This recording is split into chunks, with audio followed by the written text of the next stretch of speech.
Hello viewers, आज हम लोग श्रीमद् भागवत महापुराण स्कंद 3 अध्याय 31 का तीसरे दिन का पारायण कर रहे हैं। सुनिए, समझिए, जुड़े रहे मेरे YouTube चैनल से और लोगों को जोड़ते रहें और मेरा YouTube channel subscribe, like, share करके बेल आइकन प्रेस भी करिए।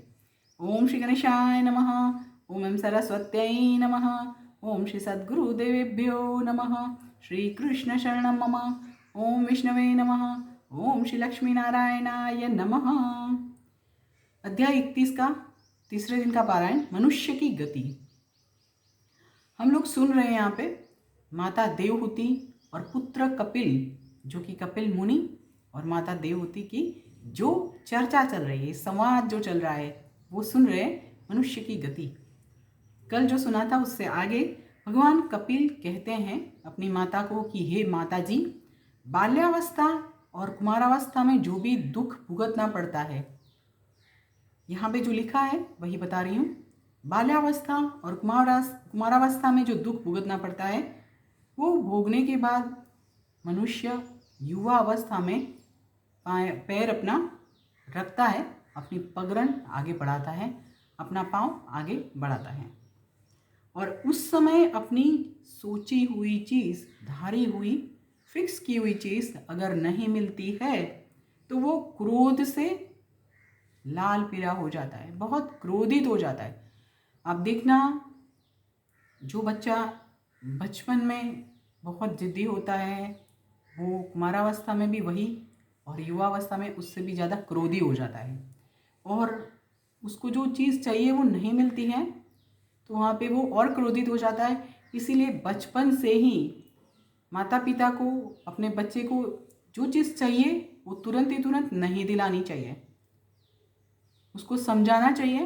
भले हमारे पास कितने भी पैसे नहीं हो या कितने भी पैसे हो, बट ये बात उसको समझानी चाहिए कि जो चीज़ चाहिए वो तुरंत नहीं लेनी चाहिए, अपने आप पर कंट्रोल रखना चाहिए। अगर ऐसा करते हैं तो बच्चा थोड़ा समझदार भी होता है। परंतु यहाँ पे जो लिखा है वही मैं आपको बता रही हूँ।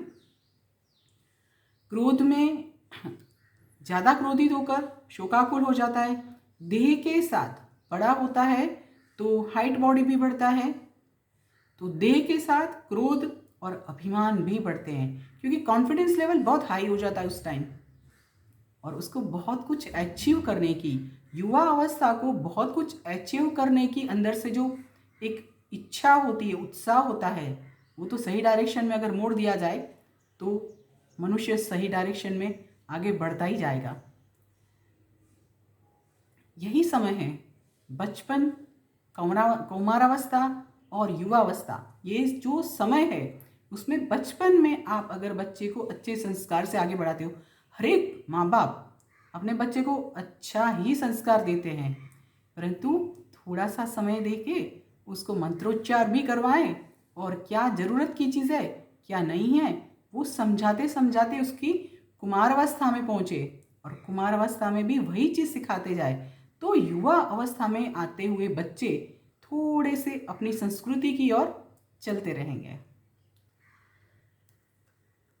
वो क्रोधित तो हो जाता है परंतु अपनी इच्छाओं के साथ और इच्छाओं को अधीन अपने आप को, अपने खुद का नाश करने के लिए लोगों के साथ वैर बांध लेता है।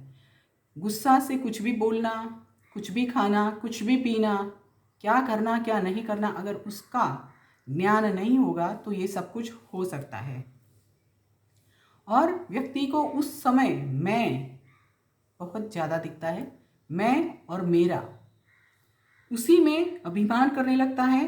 परंतु वही व्यक्ति, वही मनुष्य जब वृद्धावस्था की ओर आगे बढ़ता है तब उसको समझ में आता है, जो कि काफ़ी लेट हो चुका होता है, वो उसको बहुत व्यथित भी करता है। अज्ञान और कर्म के बंधन में अनेक प्रकार का कर्म मनुष्य करता है। अज्ञान की वजह से होता है ये सब और कर्म के बंधन की वजह से होता है। यहाँ पे अनेक प्रकार के जो कर्म करते हैं और उसी जन्मों के बंधन से, उसी कर्मों के बंधन से, जन्म और कर्म दोनों का बंधन से बारंबार ऑफन संसार चक्र में उसको आना पड़ता है। जन्म मृत्यु का चक्कर चालू रहता है। आज यहाँ पे रुकेंगे,